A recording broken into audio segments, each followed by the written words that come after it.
नमस्कार जोहार, मैं याचना जायसवाल। आप देख रहे हैं न्यूज झारखंड। चलिए जानते हैं सुबह से लेकर शाम तक की झारखंड की तमाम बड़ी खबरों को। झारखंड में कल से बदलेगा मौसम, छाए रहेंगे बादल। प्रदेश के कई जिलों में 13 और 14 फरवरी को बारिश की संभावना, बढ़ेगी ठंड। रांची समेत पूरे राज्य के मौसम का मिजाज बदलेगा। आसमान में काले बादल छाए रहेंगे। बारिश के साथ वज्रपात और तेज हवाएं चलने की संभावना है। 12 फरवरी से राज्य में मौसम बदलने के आसार हैं। 13 और 14 फरवरी को प्रदेश के 14 जिलों में बारिश की संभावना है। इस दौरान तापमान में गिरावट देखने को मिल सकती है। मौसम विज्ञान केंद्र रांची के वैज्ञानिक अभिषेक आनंद ने बताया कि पश्चिमी विक्षोभ के असर के कारण राज्य में एक बार फिर से बारिश के आसार दिख रहे हैं। वहीं दिन का अधिकतम तापमान 24 से 25 डिग्री और न्यूनतम 14 से 15 डिग्री के बीच रहने के आसार हैं, जबकि 11 फरवरी से ही आसमान में बादल छाने लगेंगे। मौसम विज्ञान केंद्र रांची के अनुसार 12 फरवरी को राज्य के पश्चिम पलामू, गढ़वा, चतरा, कोडरमा, लातेहार और लोहरदगा के अलावा मध्य में रांची, बोकारो, गुमला, हजारीबाग, खूंटी तथा रामगढ़ में कहीं कहीं हल्के व मध्यम दर्जे की बारिश होने की संभावना है। 13 फरवरी को उत्तर पश्चिम पलामू, गढ़वा, लातेहार, दक्षिण में पूर्व सिंहभूम, पश्चिमी सिंहभूम, सिमडेगा, सरायकेला, खरसावां के अलावा मध्य में रांची, बोकारो, गुमला समेत अन्य जगहों पर हल्के से मध्यम दर्जे की बारिश हो सकती है।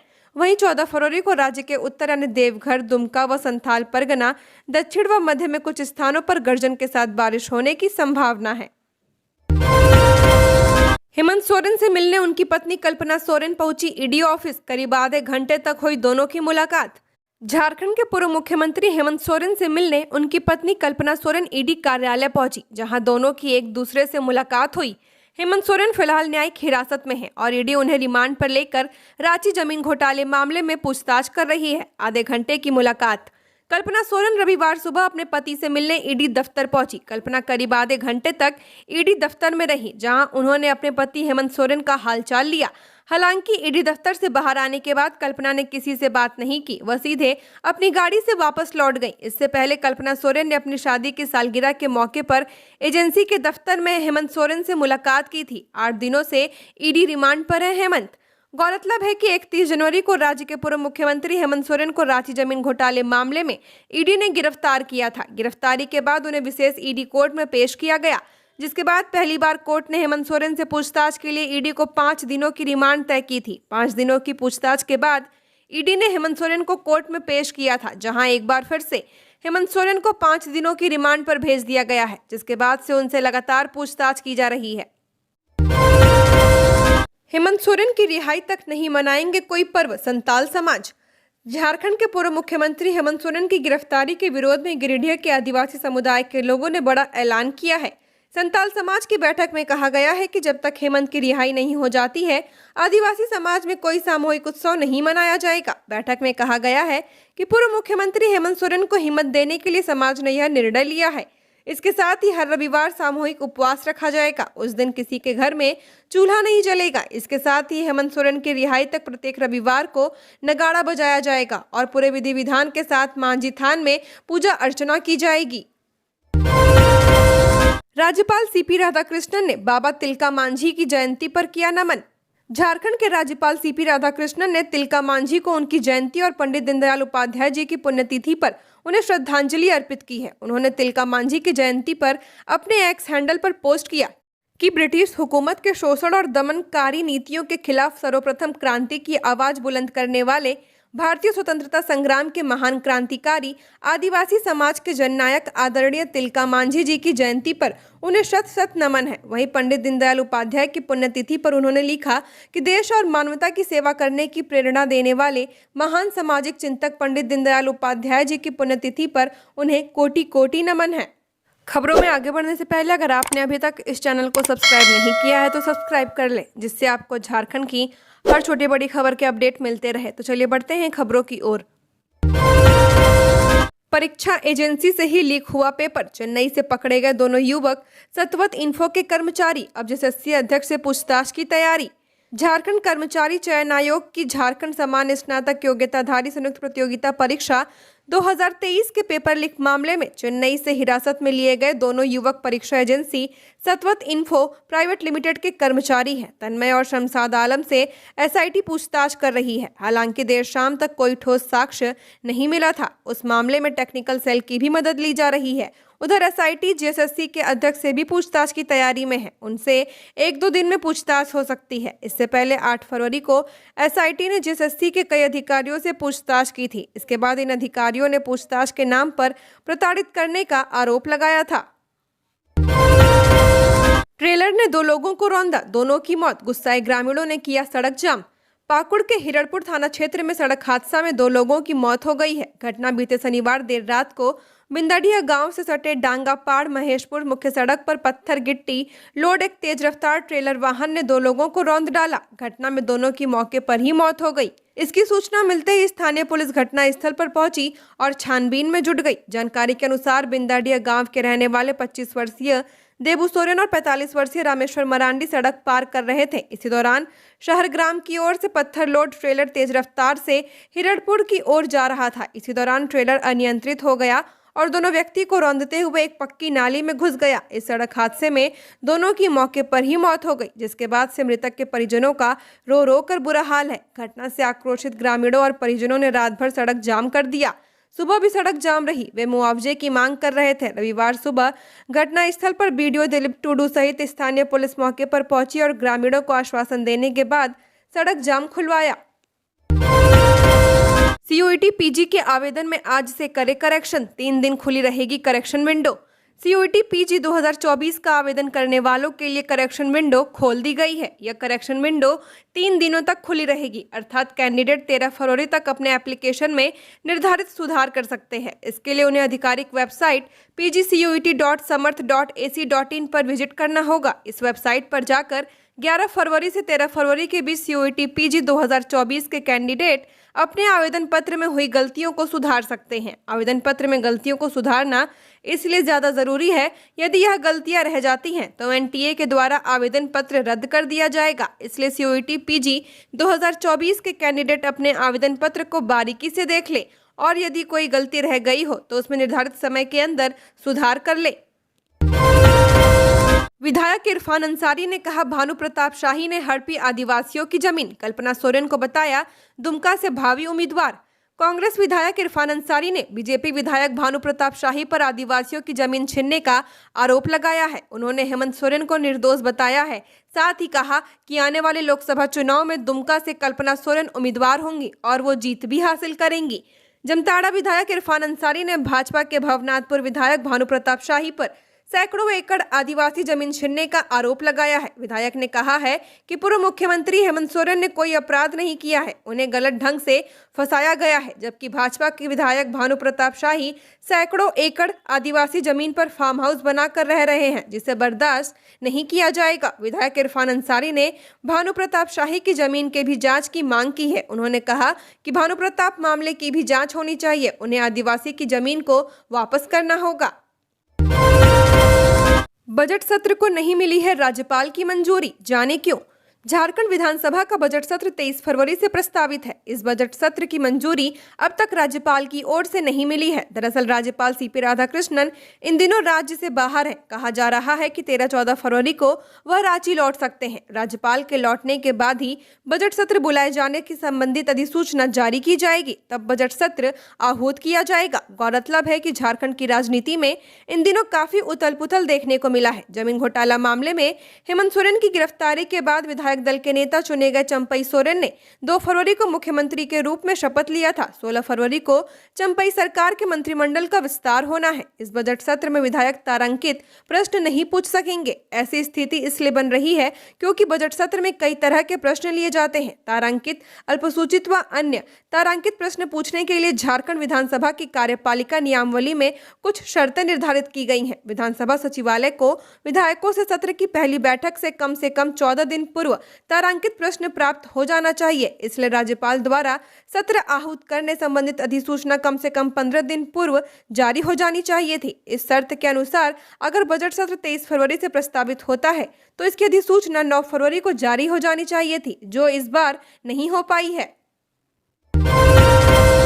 रांची में तैनात 14 पुलिस पदाधिकारियों की हुई ट्रांसफर पोस्टिंग। राजधानी रांची में एक बार फिर ट्रांसफर पोस्टिंग की गई है। रांची एसएसपी चंदन कुमार सिन्हा की ओर से जारी आदेश के मुताबिक राजधानी के 14 इंस्पेक्टर्स को थाना प्रभारी बनाया गया है। सभी के नाम और पद के साथ आदेश जारी करते हुए लिखा गया कि इन पुलिस पदाधिकारियों को उनके तत्काल प्रभाव से पदस्थापित किया जाता है और आदेश दिया जाता है कि अविलंब नए पद पर योगदान देंगे। अलग अलग थानों के प्रभारी बनाए जाने वाले सभी पुलिस इंस्पेक्टर के पद पर थे और वर्तमान में रांची पुलिस केंद्र में पदस्थापित थे। इस ट्रांसफर पोस्टिंग के बाद 14 थानों काके, अरगोड़ा, खिलारी, नामकुम, धुरवा, सुखदेव नगर, टाटीसिल्ले, डेली मार्केट, रातू, जगन्नाथपुर, चुटिया, जगन्नाथपुर, यातायात, गोंदा और तमाड़ अंचल को नए थानेदार मिल जाएंगे। 3 साल से कम शैक्षणिक अनुभव वाले शिक्षक भी करेंगे मैट्रिक परीक्षा के कॉपी की जांच। झारखंड के हाई स्कूल में पिछले वर्ष नियुक्त शिक्षक भी मैट्रिक की उत्तर पुस्तिका का मूल्यांकन कर सकते हैं। राज्य में शिक्षकों की कमी को देखते हुए झारखंड एकेडमिक काउंसिल द्वारा इस आशय का प्रस्ताव तैयार किया गया है। शिक्षा विभाग की स्वीकृति के बाद पिछले वर्ष नियुक्त शिक्षक भी उत्तर पुस्तिका का मूल्यांकन कर सकेंगे। झारखंड एकेडमिक काउंसिल के अधिनियम के अनुरूप उत्तर पुस्तिका मूल्यांकन के लिए शिक्षकों के लिए 3 वर्ष का शैक्षणिक अनुभव अनिवार्य है। इससे पूर्व में भी आवश्यकता अनुसार 3 वर्ष से कम अनुभव वाले शिक्षकों से उत्तर पुस्तिका का मूल्यांकन किया गया है। इसके लिए विभाग से अनुमति ली गई थी। धनबाद में भीषण डकैती, पिस्टल के दम पर बंधक बना जमकर की लूटपाट।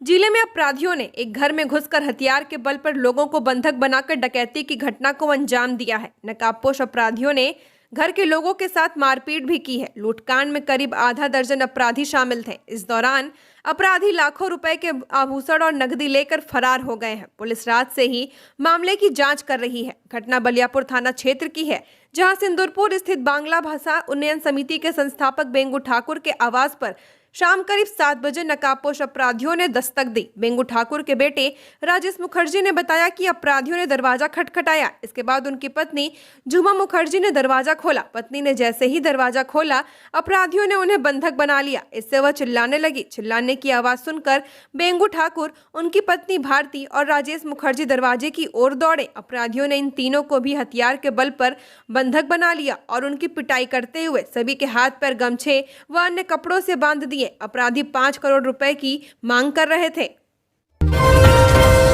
कार्यालय सहित स्थल का निरीक्षण, धीरज साहू के जवाब से संतुष्ट नहीं ईडी, फिर होगी पूछताछ। जमीन फर्जीवाड़े की जांच कर रही ईडी शनिवार को बड़गई अंचल कार्यालय पहुंचकर जांच की। वहीं 29 जनवरी को पंजी 2 में सुधार कर चढ़ाए गए नाम की भी जांच की गई। इस दौरान सीओ मनोज कुमार भी मौजूद थे। ईडी की टीम ने पूरी जमीन की जानकारी ली और इसके बाद जमीन का भी वीडियो रिकॉर्डिंग किया। ईडी की टीम भानु प्रताप को भी साथ ले गई थी। ईडी की टीम ने अंचल कार्यालय में जमीन से जुड़े दस्तावेज को खंगाला। ईडी राजस्व उप निरीक्षक भानु प्रताप के घर से जमीन की ओरिजिनल रजिस्टर बरामद की गई थी। भानु प्रताप प्रसाद के मोबाइल जांच में यह बात सामने आई थी कि भानु प्रताप साजिश रचकर जमीन के ओरिजिनल रजिस्टर में हेरफेर करता था। ओरिजिनल रजिस्टर अपने पास ही रखता था। इस सिंडिकेट में कई अन्य लोगों की संलिप्तता के साक्ष्य ईडी को मिले थे। महिला धावक व कोच को करना पड़ा परेशानी का सामना। मैराथन में भाग लेने मोहराबादी पहुंचे 3500 धावकों ने खुले आसमान में बिताई रात, खाने की भी व्यवस्था नहीं।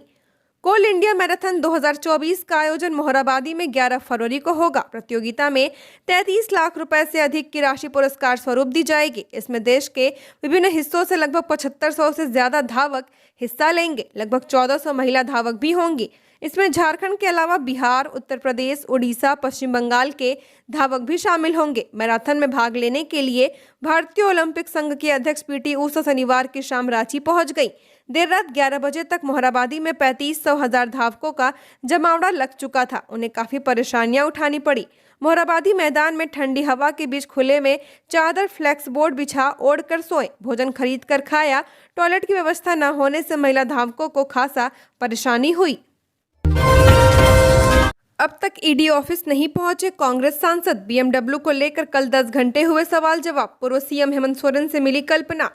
जमीन घोटाला सहित अन्य मामलों को लेकर प्रवर्तन निदेशालय ने जांच तेज कर दी है। जांच एजेंसी आज भी कांग्रेस के राज्यसभा सांसद धीरज साहू से पूछताछ करेगी। हालांकि राज्यसभा सांसद अब तक पूछताछ के लिए नहीं पहुंचे हैं। इधर पूर्व सीएम हेमंत सोरेन की पत्नी कल्पना सोरेन उनसे मिलने ईडी ऑफिस पहुंची थी। दोनों के बीच आधे घंटे बातचीत हुई। इसके बाद वो निकल गई। इससे पहले ईडी ने शनिवार को एक साथ 5 लोगों से पूछताछ की थी, जिसमें हेमंत सोरेन के दिल्ली आवास से जब्त किए गए BMW पर मामले में राज्यसभा सांसद धीरज साहू से पूछताछ की गई। तो वही व्हाट्सएप चैट मामले में विनोद सिंह से जवाब तलब किया गया। ईडी के अधिकारियों ने साहिबगंज के डीसी रामनिवास यादव से भी पूछताछ की। इसके अतिरिक्त अभिषेक प्रसाद पिंटू और राजस्व उप निरीक्षक भानु प्रताप प्रसाद से भी पूछताछ की गई। भानु को ईडी के अधिकारी विवादित जमीन ले जाकर ऑन द स्पॉट पूछताछ की।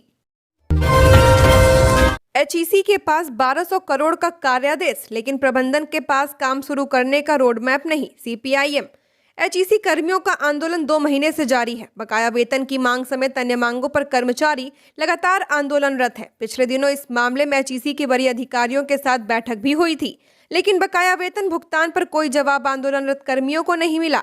वहीं वाम दलों की ओर से लगातार कर्मियों के आंदोलन को समर्थन किया जा रहा है। इसी संबंध में बयान जारी करते हुए CPIM के राज्य सचिव प्रकाश विप्लव ने कहा कि पिछले 22 महीनों से मजदूरों को वेतन नहीं मिला है और उनके सामने भूखमरी की स्थिति पैदा हो गई है। कर्मियों और मजदूरों के बच्चों को स्कूलों से निकाला जा रहा है। India international mega trade fair में स्टार्टअप को बढ़ावा देने का निर्णय।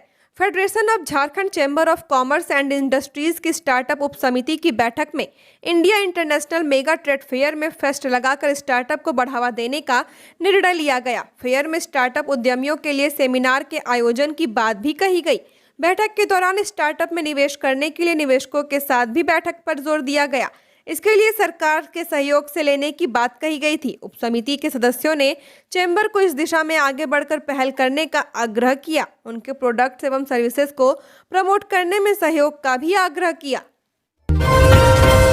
देवघर और तालझरी में छापेमारी, साइबर अपराध में संलिप्त 9 गिरफ्तार, मिले पूरे भारत के 8 क्राइम लिंक। संताल परगना में पुलिस ने साइबर अपराधियों के खिलाफ बड़ी कार्रवाई की है। देवघर जिले के 3 थाना क्षेत्र और बासुकीनाथ के तालझारी में छापेमारी कर साइबर अपराध के आरोप में 9 लोगों को गिरफ्तार किया गया है। इन आरोपितों को जेल भेज दिया गया है। इनके पास से 2 कार, काफी संख्या में mobile, SIM card, ATM card, passbook व नकद बरामद किए गए हैं। जानकारी के अनुसार साइबर पुलिस ने गुप्त सूचना पर जसीडीह थाना अंतर्गत राजाडीह सहित पथरौल थाना क्षेत्र के गौनिया व पथरड्डा OP क्षेत्र के समलापुर गांव में छापेमारी कर साइबर ठगी के आरोप में 4 लोगों को गिरफ्तार कर लिया। इनके पास से 14 मोबाइल सहित 19 SIM card, 1 passbook, 4 ATM card व 10,000 रुपए नकद बरामद किए गए हैं। साइबर थाने की पुलिस ने खागा थाना क्षेत्र के सोनातर गांव निवासी भीमदास सहित पथरौल थाना क्षेत्र के गौनिया गांव निवासी उत्तम कुमार दास, पथरड्डा OP क्षेत्र के समलापुर गांव निवासी समाउन अंसारी व बिहार के जमुई जिले के चंद्रमंडीय थाना क्षेत्र के कांसरायडीह गांव निवासी रंजीत दास को गिरफ्तार किया है। इनके खिलाफ साइबर थाने में प्राथमिकी दर्ज कर पुलिस इन सभी को जेल भेज दिया। इनके पास से बरामद मोबाइल व सिम कार्ड खंगालने पर पुलिस को पूरे भारत के 8 साइबर अपराध के लिंक मिले हैं। दलमा में मिले हिमालय और विदेशों में पाए जाने वाले दुर्लभ व औषधीय पेड़ पौधे किया जाएगा संरक्षण। जमशेदपुर के दलमा वन क्षेत्र में मिले पुराने दुर्लभ व औषधीय पेड़ पौधों को संरक्षित किया जाएगा। ऐसे पेड़ पौधों को संरक्षित करने के लिए उसकी पहचान के साथ साथ उनके नाम का टैग भी लगाया जाएगा, ताकि पर्यटकों को इसकी पहचान हो सके। पिछले दिनों कराए गए सर्वे में यह बातें सामने आई थी कि दलमा में कई ऐसे पेड़ पौधे हैं जो दुर्लभ हैं और ये देश के दूसरे हिस्से में नहीं मिलते हैं। नमिता देवी हत्याकांड में 4 गिरफ्तार, अपराधियों ने सामने से मारी थी गोली। पलामू में हुए नमिता देवी हत्याकांड में पुलिस ने 4 आरोपियों को गिरफ्तार किया है। गिरफ्तार आरोपियों में भास्कर पांडे, रितेश कुमार, महताब खान और बबलू कुमार शामिल हैं। पुलिस ने आरोपियों के पास से 3 हथियार भी बरामद किया है। आरोपियों के पास से 1 देसी कट्टा, 1 देसी पिस्टल, खोखा और बाइक जब्त किया गया है। मालूम हो कि 7 फरवरी को मेदिनीनगर शहर के सदीक चौक के समीप होटल मुकेश भोजनालय में नमिता देवी की गोली मारकर हत्या कर दी गई थी। पलामू SP रिस्मा रमेशन ने प्रेस कॉन्फ्रेंस कर पूरे मामले की जानकारी दी है। गढ़वा में 46 लोगों को TB मरीज बताकर निकाल लिए इतने रुपए, ऐसे हुआ फर्जीवाड़ा। गढ़वा जिले के भवनाथपुर प्रखंड की मकरी पंचायत में स्वास्थ्य सहिया उषा देवी तथा TB मरीज सुपरवाइजर संजय रजक पर आपसी मिलीभगत से 46 फर्जी TB मरीज बनाकर 1.38 लाख रुपए का निकासी का आरोप है। भुक्तभोगी परिवार ने इसको लेकर स्थानीय सामुदायिक स्वास्थ्य केंद्र के चिकित्सक प्रभारी को उक्त दोनों के खिलाफ आवेदन देकर कार्रवाई करने की मांग की है। आवेदन में मकरी पंचायत की संगीता देवी, रीमा देवी, प्रभा देवी, सुनील सिंह, सुरेंद्र सिंह, लालमुनि देवी, महेंद्र सिंह, सुधा देवी, कमला देवी व पूनम देवी सहित 46 महिला पुरुषों के हस्ताक्षर हैं। आवेदन में कहा गया है कि स्वास्थ्य सहिया उषा देवी, उनके पति लालू सिंह व एसटीएस संजय रजक ने यह कहकर उनसे 3-3 हजार रुपए की निकासी कराई कि यह कोरोना काल की मनरेगा योजना का पैसा आया है। पैसे निकालने के बाद उक्त सभी लोगों से आधार संख्या के साथ अंगूठा लगवाकर 3-3 हजार रुपए लेकर 200 रुपए दे दिए गए। मामला कोरोना काल का। कोरोना काल 2020-21 में सहिया व टीबी मरीज समन्वयक संजय रजक ने मकरी पंचायत से 46 फर्जी टीबी मरीज बनाए। विदित हो कि टीबी मरीज को सरकार प्रतिमाह 500 रुपए 6 महीने तक पौष्टिक भोजन करने के लिए देती है, यानी एक मरीज को कुल 3000 रुपए मिलते हैं। इस तरह उक्त सभी 46 मरीजों के 1.38 लाख रुपए की निकासी कर 9200 रुपए लाभुकों को देकर बाकी पैसे आपस में बांट लिए गए। इस संबंध में पूछे जाने पर सहिया उषा देवी व समन्वयक संजय रजक ने इस मामले में अनभिज्ञता जाहिर की है। इस संबंध में प्रभारी चिकित्सा पदाधिकारी डॉक्टर रंजन कुमार दास ने कहा कि आवेदन प्राप्त हुआ है, मामला गंभीर है, कोरोना काल का यह मामला है। यद्यपि सीधे जिला से इसे देखा जाता है, फिर भी जांच कमेटी बनाकर इसकी जांच कराई जाएगी तथा दोषियों पर कार्रवाई की जाएगी। झारखंड की और खबरों के लिए बने रहिए हमारे साथ। हमारे चैनल न्यूज़ झारखंड पर चैनल को सब्सक्राइब करें, साथ बेल आइकन को प्रेस करें। नमस्कार।